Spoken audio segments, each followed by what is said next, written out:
Hi guys, today we're going to do a quick mount of a staghorn fern. Now staghorn ferns are beautiful. They are epiphytes, which means they're basically an air plant. And they gladly grow on trees, and these fibrous roots will attach themselves to wood as well, so we can hang them in our home. You'll notice a crispy looking brown back plate. There are the fertile fronds, which are the dark green antler-like fronds. And the pale green is called the sterile frond, and you'll also see the brown back plate there, and that will protect the roots. Now they get their name because they look like the antlers of a staghorn deer. They grow really large outside, and they can grow large in your home as well. So we are going to mount this onto this wood. We're going to provide a support system until such time as those roots can attach themselves. So here are the things I used. I don't know normally what these plates are for, but I am going to use them to attach two pieces of wood together. You'll need a hammer, screws, you'll need some wire, picture hanging wire. You're gonna need some sphagnum moss, which you're gonna pre-soak. So you just place that in water. If you're going to have to attach two pieces of wood together like I did, you will also need a drill. So right now I'm working on what will be considered the back of the wall hanging. So I'm gonna take some of that picture hanging wire, and I'm going to attach it to the first plate so that when I screw that plate down, my picture hanging wire will be secure as well.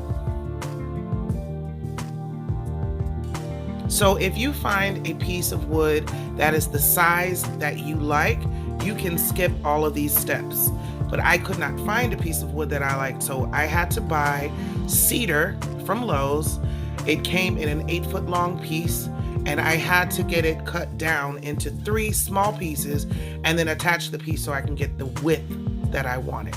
But if you find a piece of board that you like already, or you found a good mount, you can skip all of these steps.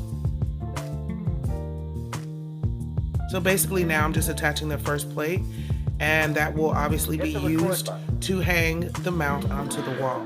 The second plate is just for extra support.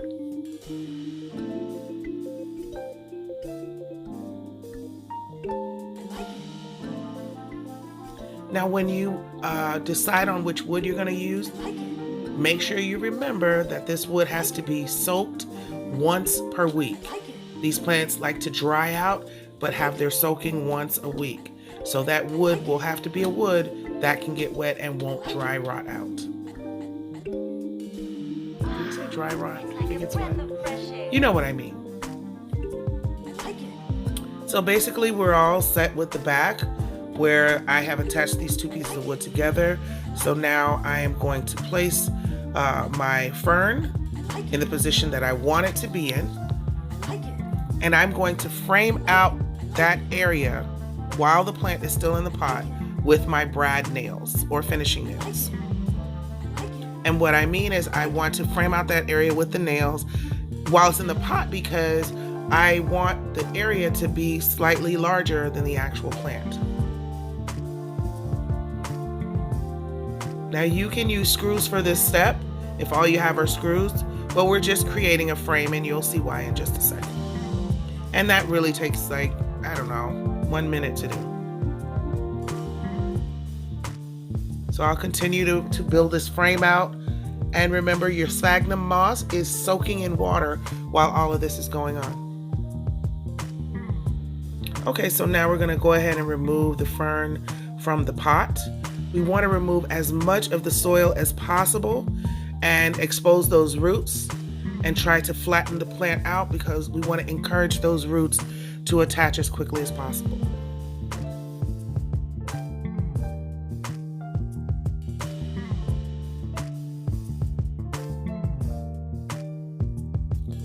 Now we're ready to mount.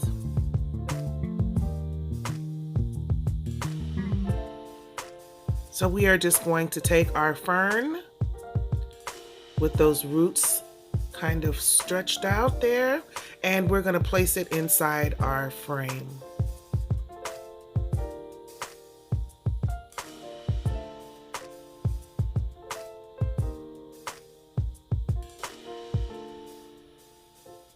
And you want to make sure the plant is as flat as possible without damaging the back plate or damaging any of the fronds, okay?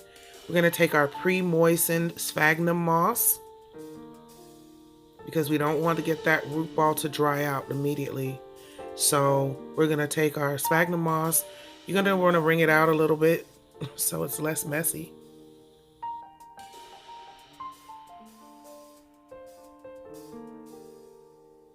So once you have the fern in the position you like, we are going to start to wrap the root ball only in our pre-moistened sphagnum moss. Be careful not to get the moss too close to the fronds. Whether it's the back plate or the fronds, we're just wrapping the roots.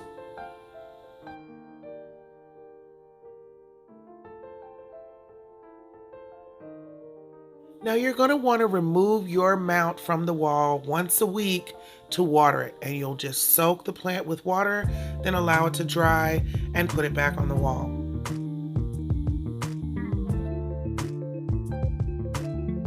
And as you can see, we have covered the entire root ball with our sphagnum moss.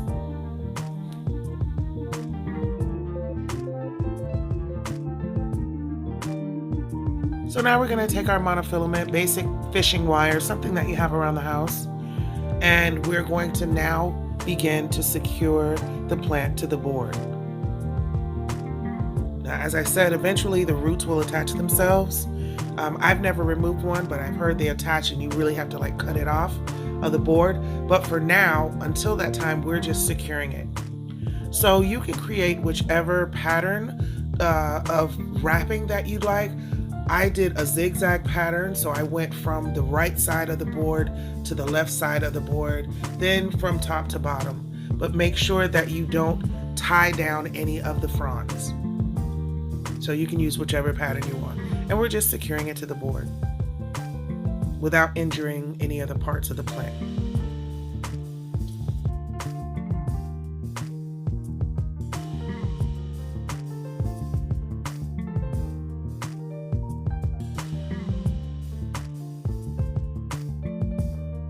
So just in case I didn't mention it before, you want to hang this in a room with bright light. Should be between 60 and 80 degrees. Of course, no vents and no drafts. And if you can, during the summer months or the warmer months, you want to put your fern outside for a little bit, if you can.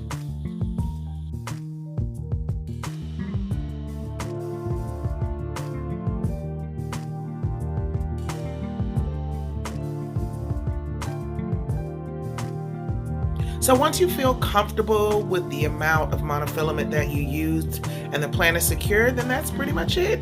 You've got a mounted Staghorn Fern. So super easy.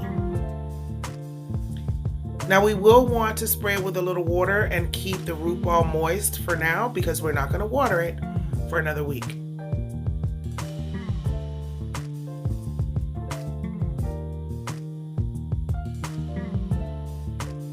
And that's it, guys. You've got your mounted Staghorn Fern in under 10 minutes.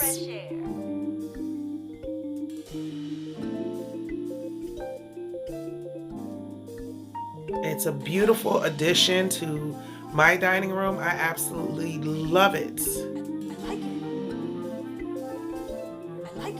And it'll be there for years to come. I think this is amazingly gorgeous and so easy to do, really easy to grow. So here's a second mount that I made for a friend. She has a more rustic feel in her home, so I added the antlers. And it's only sitting by that vent because she's picking it up soon. Listen, guys, I want to thank you so much for watching. Don't forget to follow us at Facebook and Instagram at FiddlyFifi, or you can write to us at fiddlyfifi@gmail.com. So grab yourself a Staghorn Fern and let's get growing.